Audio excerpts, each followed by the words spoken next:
नमस्कार दोस्तों, आप सभी के study for UPSC PC channel में स्वागत है। आज तारीख है 18 जून 2025 ईस्वी और आज का न्यूज़पेपर आर्टिकल डिस्कशन का एक वीडियो होगा। वीडियो में हम लोग आज ईरान और इजराइल कन्फ्लिक्ट को कंक्लूड करेंगे, उसके सभी कारण, परिणाम, कौन से ऑपरेशन शुरू हुए, किस जगह पर है, लोकेशन, फारस की खाड़ी, इन सभी को हम लोग डिटेल में पढ़ेंगे। फारस की खाड़ी के सीमा से लगने वाले देश, भूमध्य सागर से लगने वाले देश, इनको भी हम लोग पढ़ेंगे। बिहार स्पेशल का भी एक न्यूज़ है जिसे बिहार के गवर्नमेंट ने एक पॉलिसी को अनाउंस किया है। उस पॉलिसी को हम लोग देखेंगे क्या है पॉलिसी और किस प्रकार से उसके प्रभाव होंगे, इसको भी देखेंगे। उसके साथ साथ और भी इम्पॉर्टेंट टॉपिक होंगे। वीडियो को शुरू से अंत तक देखिएगा ताकि आपका एक टॉपिक कंप्लीट हो जाए, आप उस पर आंसर राइटिंग कर सकें, इस कैपेबल आप हो जाएं। प्रीलियम के पॉइंट ऑफ व्यू से भी बहुत सारे पॉइंट्स होंगे, जैसे कि आपसे पूछा जा सकता है कि फारस की खाड़ी के अगल बगल में कौन कौन से देश हैं, ईरान की बाउंड्री किन किन देशों से लगती है, इस प्रकार के सवाल भी आपसे पूछे जा सकते हैं। एक एक करके शुरू करते हैं। आज 18 जून है, आज दूसरा पॉलिटी का टेस्ट भी है। पॉलिटी टेस्ट का दूसरा होगा आज, और जुड़िएगा। अगर आपको जुड़ना हो तो बहुत ही बेहतर रहेगा आपके लिए जुड़ना, और उसका PDF और वीडियो दोनों अवेलेबल हो जाएगा। आपको कंप्लीट तैयारी हो जाएगी आपकी इसके जुड़ने से, और यही बोलना था मुझे। बाकी चलिए शुरू करते हैं। देखिए क्या है आज का पहला टॉपिक। हेडलाइन को ज़रा गौर से देखिए कि तेहरान स्टार्ट टू एम्प्टी। इसमें देखिए हुआ क्या है। ट्रंप ने कल 2-3 ट्वीट किए जिसमें उन्होंने बोला कि तेहरान को खाली कर देना चाहिए, क्योंकि ईरान की एयरफोर्स जो है वो पहले से ही कुछ नहीं था उनके पास में, बहुत पुराने जहाज़ थे। दरअसल में ईरान जो है लगभग में 20 से 25 सालों से सैंक्शंस को झेल रहा है। अलग अलग प्रतिबंध उस पर लगाए गए हैं, जिसके कारण से उसके पास में मॉडर्न टेक्नोलॉजी मौजूद ही नहीं है एयरफोर्स के मामले में। उसके सारे जहाज़ पुराने थे, उसका एयर डिफेंस सिस्टम जो था वो भी कैपेबल नहीं था कि वो अच्छे से काम कर पाए। तो इन्होंने बहुत ही आसानी से उसके एयर डिफेंस सिस्टम को ख़त्म कर दिया है। अब लगभग में जैसा ये दावा करते हैं कि ईरान की स्काई के ऊपर में, आकाश पर हमारा नियंत्रण स्थापित हो गया है। इसके पश्चात इन्होंने ट्वीट किया कि तेहरान को जल्द से जल्द वहाँ के लोग खाली कर दे, और लोग खाली करना शुरू भी कर रहे हैं। बहुत सारे 1 करोड़ से ज़्यादा लोग तेहरान के आस पड़ोस के इलाकों में रहते हैं, उन्होंने वहाँ से खाली करना शुरू कर दिया है। इसके साथ ये भी ट्वीट किया कि जो ईरान के सुप्रीम लीडर हैं खामनेई, वो हमारे निशाने पर हैं, हम जब चाहें जहाँ चाहें वहाँ उनको मार सकते हैं। हमें पता है पिन लोकेशन के साथ में कि कहाँ पर वो मौजूद है। इस प्रकार के जब स्टेटमेंट आ रहे हैं, यानी कि ये युद्ध जो है अब उसमें आज या कल में अमेरिका भी शामिल हो सकता है। ये लिख करके ले लीजिएगा। जिस प्रकार से मैंने आपको पहले ही बोला था कि अमेरिका के राष्ट्रपति बीच में ही G20 छोड़कर आ जाएंगे, कल वो बीच में छोड़ करके आ गए और अमेरिका वापस चले गए। G7 सम्मेलन में बीच में ही उन्होंने छोड़ दिया। आप देख सकते हैं यहाँ पर लिखा हुआ है कि उन्होंने बीच में ही छोड़कर कहाँ पर चले गए, वापस चले गए अमेरिका। वो सब इसी कारणों से हुआ है क्योंकि अमेरिका अब युद्ध में शामिल होगा। उसका जो बेड़ा है, जहाजी बेड़ा है, वो सब पहुंच रहे हैं मिडिल ईस्ट के इलाकों में, और जल्द से जल्द वो भी इस युद्ध में शामिल होगा। ईरान को सरेंडर करना पड़ेगा जैसा अमेरिका ने कहा है, और होगा वही। क्या होगा? कुछ भी नहीं होगा, बस रिजीम चेंज ऑपरेशन होगा। रिजीम जो है, वहाँ की सरकार जो है, शासन व्यवस्था जो है, उसको चेंज कर दिया जाए और उसकी जगह पर अपने पपेट गवर्नमेंट को बिठाया जाएगा। जिस प्रकार से सीरिया में किया गया, जिस प्रकार से इराक में किया गया, जिस प्रकार से बाकी जगहों पर है, उसी प्रकार से यहाँ पर भी होगा। यही इसका युद्ध का परिणाम निकलेगा। लेकिन ईरान इतना भी जल्दी सरेंडर नहीं करने वाला है। उसके पास में भारी भरकम हथियार अभी भी मौजूद हैं। बैलिस्टिक मिसाइल की बहुत बड़ी श्रृंखला उसके पास में मौजूद है। इसको भी हम लोग देखेंगे कि क्या इसके कारण रहे इस युद्ध के, और क्या इसका अंततः परिणाम हो सकता है। ओके, चलिए शुरू करते हैं। पहला टॉपिक ही यही है जिसमें कुछ ऑपरेशंस के नाम होंगे, कृपया उनको नाम ध्यान रखिएगा। इजराइल ने ऑपरेशन राइजिंग लायन, ये ऑपरेशन का नाम है, कृपया इसको जरूर ध्यान रखिए।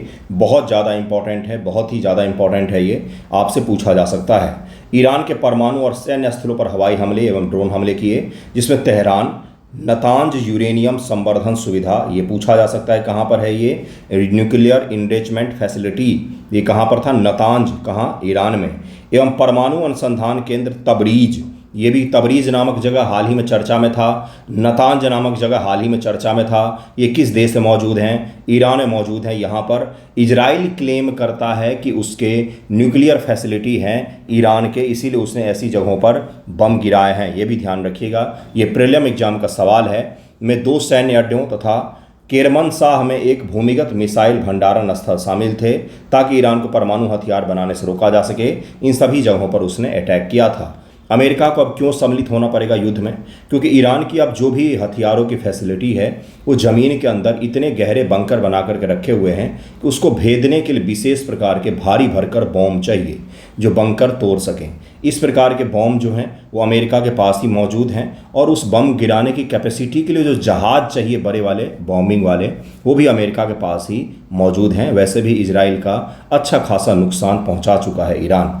जवाबी कार्रवाई में ईरान ने ऑपरेशन टू प्रॉमिस 3, ये भी ध्यान रखिएगा, वेरी वेरी इंपॉर्टेंट, इन दोनों को जरूर ही ध्यान रखिएगा, पर इजराइल पर बैलिस्टिक मिसाइल की बौछार कर दी। इससे यरूशलेम, तेल अवीव, मोसाद के हेडक्वार्टर, इजराइल का रिसर्च सेंटर, आर्मी हेडक्वार्टर सभी को उड़ा दिया। किसने? ईरान ने भी उड़ा दिया। मतलब युद्ध जो है अभी और भी ज़्यादा एक्सेलेरेट कर रहा है, फैल रहा है।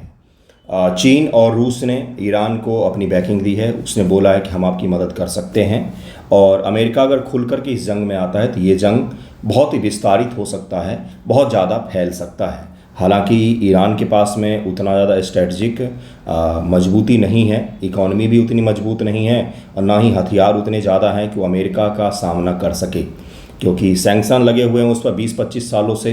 तो उसके पास में जो थोड़े बहुत हैं वो बैलिस्टिक मिसाइल ही हैं। ओके, देखिए अगला क्या लोकेशंस हैं कुछ आपके लिए इंपॉर्टेंट। जैसे तबरीज है, ये उर्मिया है, लेक उर्मिया है जो ईरान का प्रसिद्ध लेक है, उसके ठीक बगल में ये तबरीज नामक जगह है। यहाँ पर भी अटैक किया गया था। ये कैस्पियन सी है, ये कैस्पियन सी है। कैस्पियन सागर से ईरान की सीमाएं लगती है, आर्मेनिया से लगती है, इराक से लगती है, बाकी मैंने आपको बताया था कि पाकिस्तान, अफगानिस्तान, बहुत सारे देशों से लगती है। इसको भी हम लोग पढ़ लेंगे, ये ज़रूर ध्यान रखिएगा। लेक उर्मिया है। यहाँ पर 2 मरुस्थल भी पाए जाते हैं। ईरान में 2 बड़े फेमस मरुस्थल हैं, दस्त-ए-कबीर और दस्त-ए-लूट नामक 2 मरुस्थल हैं। कौन से मैंने बोला?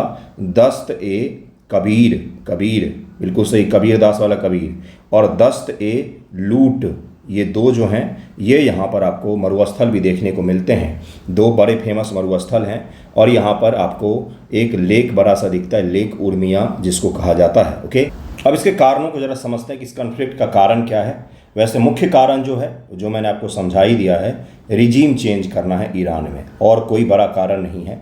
और इसके जो निर्णय है कब चेंज करना है, इसका निर्णय बहुत पहले ही हो चुका है। ये सब जो आपको आस पड़ोस में आज घटित हो रहा है कि न्यूक्लियर बॉम्ब बन रहे हैं, ये बन रहे हैं, ये सब आपको दिखाने के लिए किया जाता है। दरअसल में बहुत पहले तय कर लिया गया था कि ईरान की भी बारी आएगी, क्योंकि उससे पहले सबको निपटा चुके हैं। उससे पहले एक इराक एक बहुत बड़ी शक्ति था जो निपट चुका है, सीरिया भी ख़त्म हो चुका है, ये सारे के सारे देश निपटाए जा चुके हैं। अब ईरान की बारी आई है। ईरान के बाद उसके पूर्व में जो देश है उसकी बारी आएगी, जो एक न्यूक्लियर देश है। ठीक है, देखिए ज़रा क्या है ऐतिहासिक पृष्ठभूमि। ईरान और इजराइल के बीच संघर्ष 1979 के ईरानी क्रांति के बाद से गहरे शत्रुतापूर्ण रहे हैं।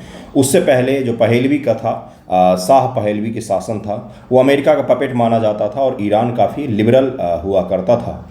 लेकिन इस्लामिक रिवॉल्यूशन का तात्पर्य है 1979 में हुआ है कि ईरान के लोगों ने अयातुल्ला खुमैनी के नेतृत्व में वहाँ पर रिवॉल्यूशन किया, जिसके पश्चात से ईरान में इस्लामिक शासन को कायम किया गया।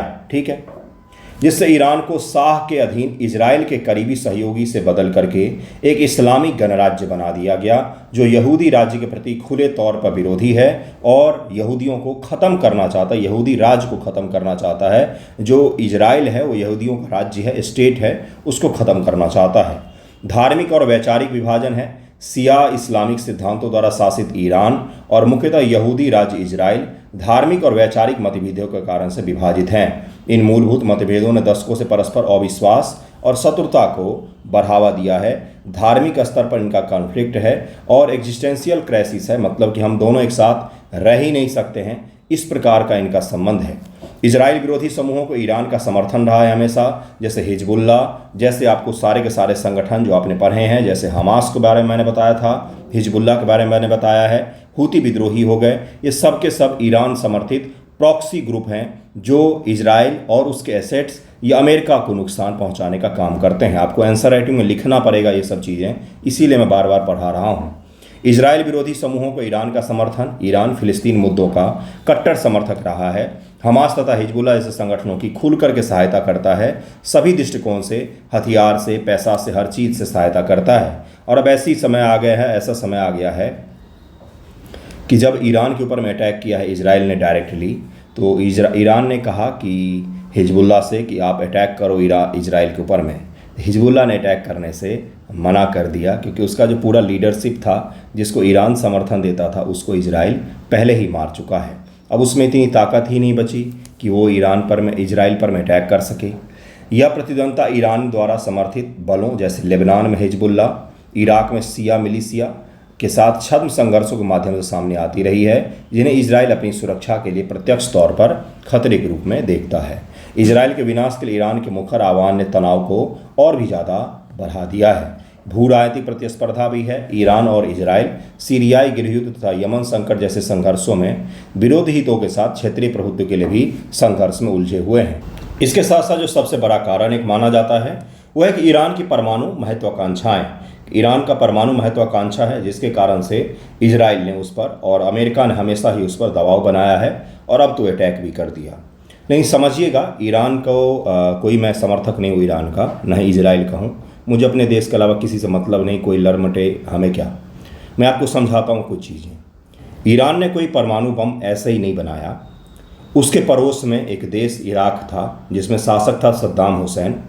अमेरिका और अमेरिकी प्रॉक्सीज़ की मदद से उसने बहुत सारे केमिकल वेपन्स का उपयोग किया था ईरान इराक वॉर के दौरान, जिसमें ईरान को ये चीज़ अनुभव हो गया कि उसके पास में अगर परमाणु बम नहीं होगा तो सद्दाम हुसैन जैसे खतरों से कैसे निपटेगा वो। तो उसका कार्यक्रम बहुत पहले शुरू हुआ था। उसके साथ हुआ क्या, उसने देखा कि सीरिया को निपटा दिया गया क्योंकि उसके पास में परमाणु बम नहीं था। उसने ये देखा कि नॉर्थ कोरिया का शासक जो है, भले वो अमेरिका का कितना भी विरोधी हो जाए, लेकिन अमेरिका कभी भी उस पर अटैक करने की नहीं सोचता है, क्योंकि उसने एटॉमिक बम बना करके रखे हुए हैं। यानी कहीं ना कहीं परमाणु बम किसी भी देश की शासन सत्ता को संभाल करके रखने और रिजीम चेंज के खतरों से, अमेरिका के समर्थित जो रिजीम चेंज होता है उससे कहीं ना कहीं सुरक्षित कर लेता है। अगर वो शासक अमेरिका के विरोधी भी हो तो अमेरिका फिर उसको हाथ नहीं लगाता है। जैसे उत्तर कोरिया, ट्रंप के साथ में उत्तर कोरिया के शासक ने हाथ मिलाया था 2018 में, जब ट्रंप ने कहाँ की यात्रा की थी, उत्तर कोरिया की यात्रा की थी। आपने देखा होगा, न्यूज़ ही बना था उस समय। क्यों नहीं उस पर अटैक किया गया? उसके पास भी तो परमाणु बम है। इसीलिए नहीं किया गया कि उसके पास में एटॉमिक बम है, वहाँ पर रिजीम चेंज ऑपरेशन नहीं हो पाएगा। इसके कारण से भी ईरान ने परमाणु बम बनाने की कोशिश की, क्योंकि इससे उसको लगा कि हमारी शासन व्यवस्था स्थिर रहेगी, उसमें कोई चेंज नहीं कर पाएगा आसानी से। एक छत्र छाया मिल जाएगा जिसके तहत हम आसानी से रह सकते हैं, लेकिन वो नहीं बना पाए और वो बनाने भी नहीं देंगे इनको। अगला है ईरान इजराइल संघर्ष का भारत पर क्या असर पड़ेगा। पहले ही मैंने आपको ये समझा दिया था। आज मुझे आपको कारण बताना था ताकि आप उसको लिख सकें। केवल बोलने से नहीं होगा, जब तक लिखित रूप में मैं आपको समझाऊंगा नहीं तब तक आप उसको लिख नहीं पाएंगे। लिखने का प्रयास ज़रूर कीजिएगा। अगला सवाल देखिए क्या है, भारत की ऊर्जा सुरक्षा में बाधा उत्पन्न हो सकता है, भारत के प्रवासियों को संकट हो सकता है। ये सब पॉइंट्स मैंने पहले ही समझा दिया था आपको। सामरिक संपर्क में व्यवधान हो सकता है। ईरान में चाबहार बंदरगाह जैसे जो प्रोजेक्ट हैं वो अब कमज़ोर हो सकते हैं। उससे क्या होगा, अफगानिस्तान तक जाने का जो हम अलग रास्ता तलाश रहे थे वो अब पूरा नहीं हो पाएगा। इसी प्रकार से IMEC गलियारा जो है वो मिडिल ईस्ट से ही गुजरना है। अब IMEC गलियारा जैसे जो प्रोजेक्ट हैं वो भी आसानी से पूर्ण नहीं हो पाएंगे। कूटनीतिक तंगी भी हो सकता है। इजराइल और ईरान दोनों के साथ हमारे अच्छे संबंध हैं। अगर दोनों देश लड़ते हैं इससे क्या होगा, हमारे कूटनीतिक रिलेशन पर प्रभाव पड़ सकता है। क्या है द्विराज्य समाधान, इजराइल को गजा में अस्थायी युद्ध विराम की दिशा में आगे बढ़ना चाहिए और ईरान के साथ एग्जिस्टेंशियल जो कॉन्फ्लिक्ट है उस पर बातचीत करके उसको सुलझाना चाहिए। ये इसका एक समाधान हो सकता है। नहीं, समाधान एक ही है कि जितनी जल्दी ईरान में शासन सत्ता परिवर्तित हो जाएगा ये युद्ध रुक जाएगा, नहीं तो ये युद्ध लंबा चलेगा। अब USA इसमें आएगा ही आएगा।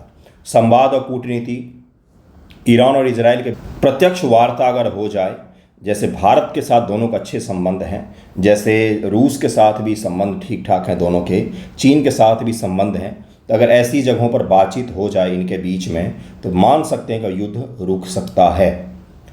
एक चीज़ और है कि मैंने आपको बहुत पहले से बता रहा था कि भाई PT एग्जामिनेशन का डेट आगे बढ़ेगा, 6 से 7 सितंबर को होगा, तो अब 10 सितंबर का डेट आया है। ये आपको मैं बताना भूल गया था, इसीलिए मैंने आपको समझा दिया है।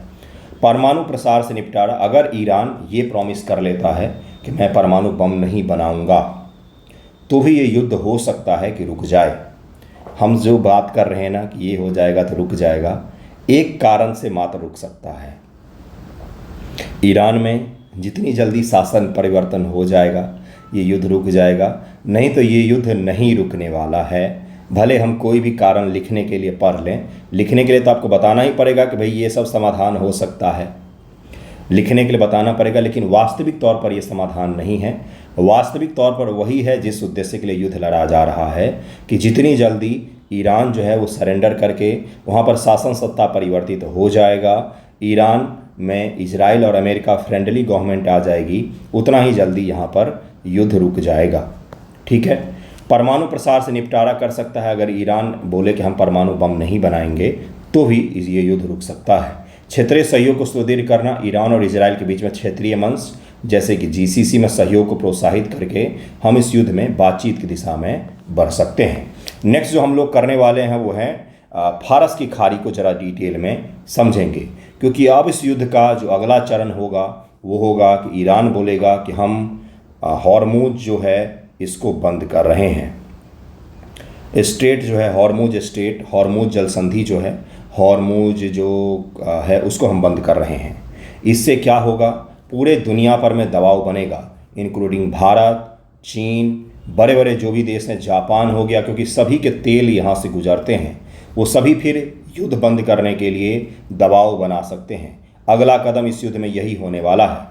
हम लोग देखेंगे कि पर्शियन गल्फ जो है, फारस की खाड़ी जो है, इसके समीप में कौन कौन से देश हैं। इसके उत्तर में ईरान है, उत्तर और पूर्वी तट पर इसका ईरान है।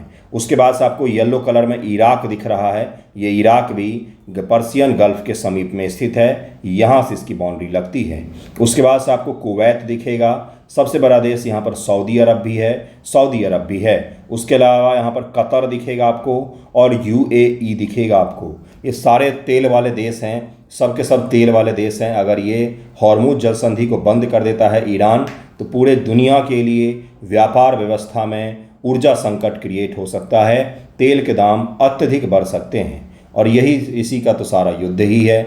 देखिए कौन कौन से देश हैं, ईरान है, इराक है, कुवैत है, सऊदी अरब है, कतर है, यूएई है, ओमान है, और यहाँ पर एक छोटा सा देश बहरीन भी है, यहाँ पर छोटा सा देश एक बहरीन भी है। इन सभी को ध्यान में रखिएगा। ये ओमान है, पर्शियन गल्फ यहाँ तक है,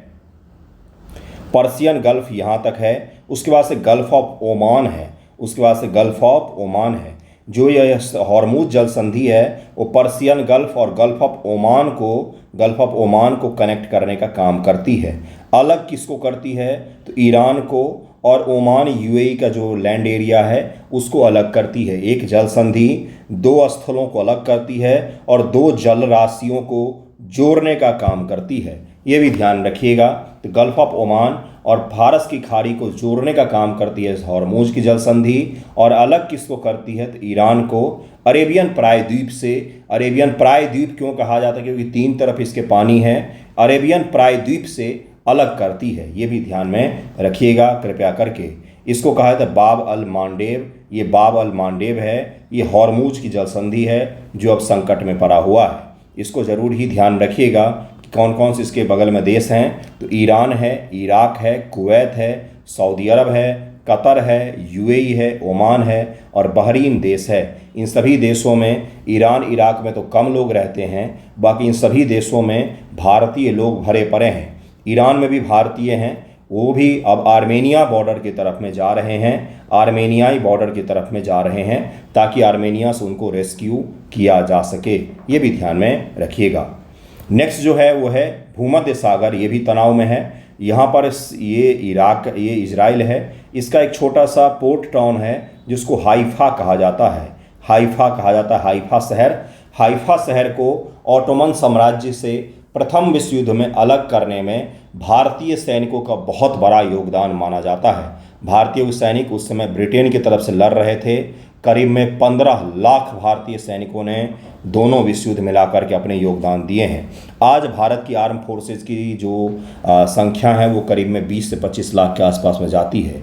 सोचिए कितने बड़े स्तर पर भारतीय उस युद्ध में शामिल थे। तो हाइफा शहर पर जब ऑटोमन यानी कि तुर्कियों ने कब्जा कर लिया था, तो उसको भारत के सैनिकों ने आज़ाद करवाने में बहुत महत्वपूर्ण भूमिका अदा की थी।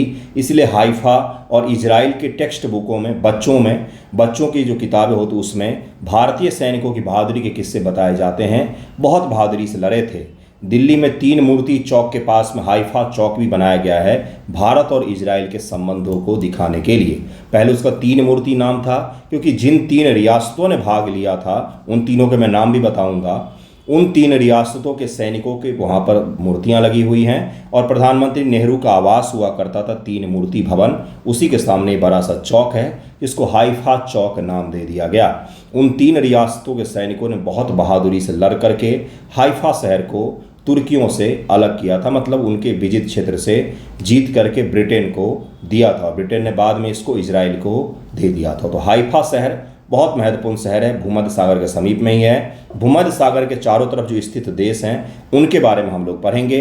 फिलहाल आपको मैं ये बताता हूँ कि 3 रियासत जिन्होंने बैटल ऑफ हाइफा 1918 में युद्ध लड़ा था, क्या बोला जाता उसको, बैटल ऑफ हाइफा कहा जाता है। 1918 में लड़ा गया है, 1918 ईस्वी में लड़ा गया था।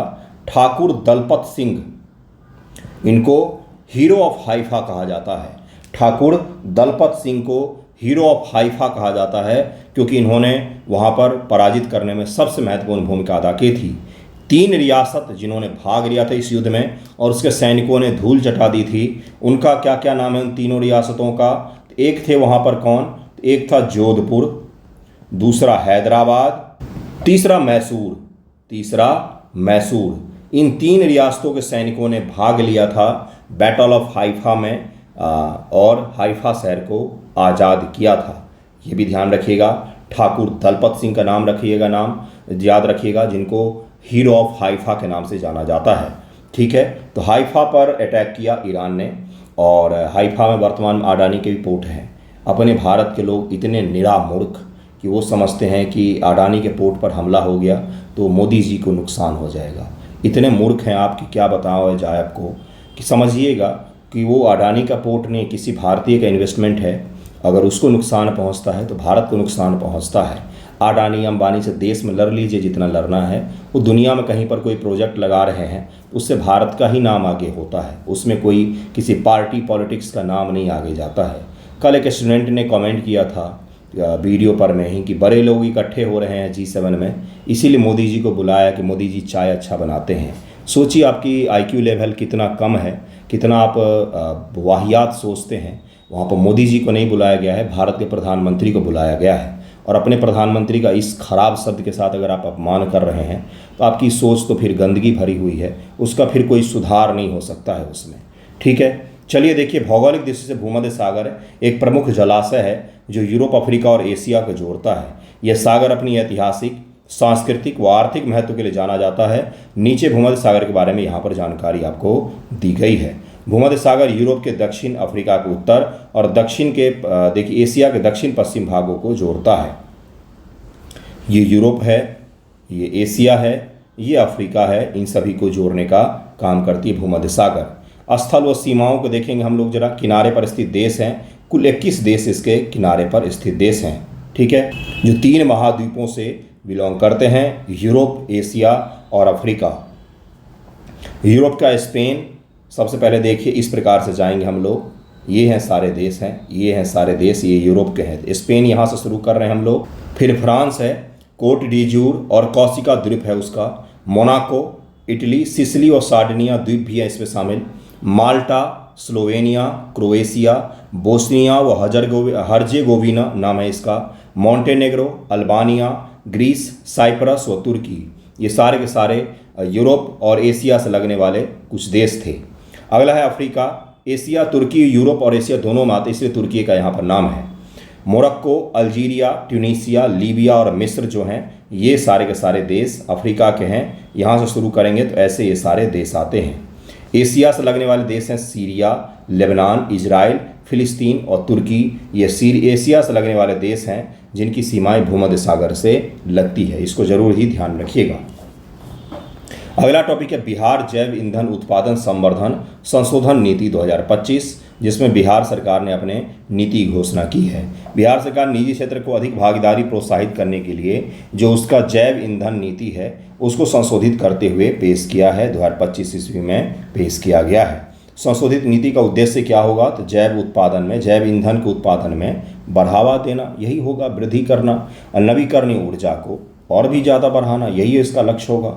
बिहार जैव ईंधन उत्पादन संवर्धन नीति 2023 के बारे में बिहार सरकार ने अपनी पिछली इथेनॉल नीति उत्पादन संवर्धन नीति 2021 को 2023 में शुभारंभ कर दिया था, ताकि इथेनॉल से आगे बढ़ करके संपीड़ित जैव गैस जो हैं, कंप्रेस्ड बायोगैस जो हैं और जैव सीएनजी इकाइयों को भी सम्मिलित किया जा सके। इसीलिए इसको संशोधन करते हुए शुभारंभ किया गया था। यह नीति क्या है?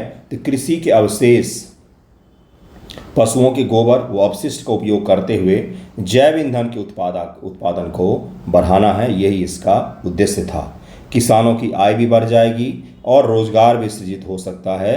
राष्ट्रीय जैव ईंधन नीति 2018 के साथ इसको समन्वित करते हुए जारी किया गया था। उद्देश्य क्या था इसका? इस नीति का उद्देश्य था राष्ट्रीय जैव ईंधन नीति 2018 के तहत सभी अनुमत फीड स्टॉक को 100% ईंधन ग्रेड इथेनॉल व कंप्रेस्ड बायोगैस बायो सीएनजी के उत्पादन को संभव बनाना है और बिहार में नवीकरणीय ऊर्जा को प्रोत्साहित करना है। कवरेज क्या है इसमें? 100% ईंधन ग्रेड इथेनॉल एकद या दोहरी फीड का उत्पादन करती है। संपीड़ित जैव गैस जो कंप्रेस्ड बायोगैस है उसका भी उत्पादन इसी में संभव है। प्रोत्साहन क्या है? यह नीति संयंत्र और मशीनरी लागत का 15% तक सरकार के द्वारा आपको वहन किया जाता है, सब्सिडी के रूप में प्रदान किया जाता है। 15% या 5 करोड़ रुपए तक की लागत को सरकार उठाएगी और आपको समर्थन देगी। SC, ST, EBC महिलाएं, विकलांग, युद्ध विधवाएं, एसिड अटैक पीड़िता और तीसरे लिंग के उद्यमियों के लिए सब्सिडी 15.75% या 5.25 करोड़ 5 करोड़ 25 लाख के करीब में, जो भी ज़्यादा होगा उतना आपको सब्सिडी दिया जाएगा। बिहार जैव ईंधन उत्पादन संवर्धन नीति 2025 में प्रमुख परिवर्तन, भूमि पट्टा अब BIADA प्रबंधित अधिनियम औद्योगिक भूमि का 25% हिस्सा CBG इकाइयों के पट्टे पर दिया जा सकता है। यह पट्टा 75,000 रुपये प्रति एकड़ वार्षिक दर पर 30 वर्षों के लिए आपको भूमि भी मुहैया करवा दिया जाएगा, जिसके माध्यम से भूमि पर आप संयंत्र स्थापित करके उत्पादन कर सकें। कंप्रेस्ड बायोगैस इकाई हेतु चरण 1 मंजूरी की अंतिम तिथि एकल खिड़की मतलब सिंगल विंडो सिस्टम से 31 मार्च 2027 तक बढ़ाई गई है। इतने दिनों में जाकर के आप वहां पर के क्या कर सकते हैं, तो अपना परमिशन ले सकते हैं और कंप्रेस्ड बायो इकाई लगा सकते हैं जहां पर भी आप चाहें। ज़मीन भी सरकार के द्वारा दिया जा रहा है सब्सिडी का स्तर पर, और आपको क्या दिया जाएगा? पैसा भी दिया जाएगा, ताकि आप आसानी से बायो संयंत्र लगाएं और इससे क्या हो, बिहार में जैव ईंधन का उत्पादन बूस्ट होना चाहिए। इस नीति को हम लोग और भी डिटेल में पढ़ेंगे आने वाले वीडियोज़ में। अभी तो बिहार सरकार नीति जब जारी करती है तो क्लियर ही नहीं हो पाता है कि क्या इसके लक्ष्य हैं। इसको मैं और भी अच्छे से पढ़ाऊंगा आपको। आज का वीडियो यहीं पर एंड करते हैं। थैंक यू सो मच आप सभी का।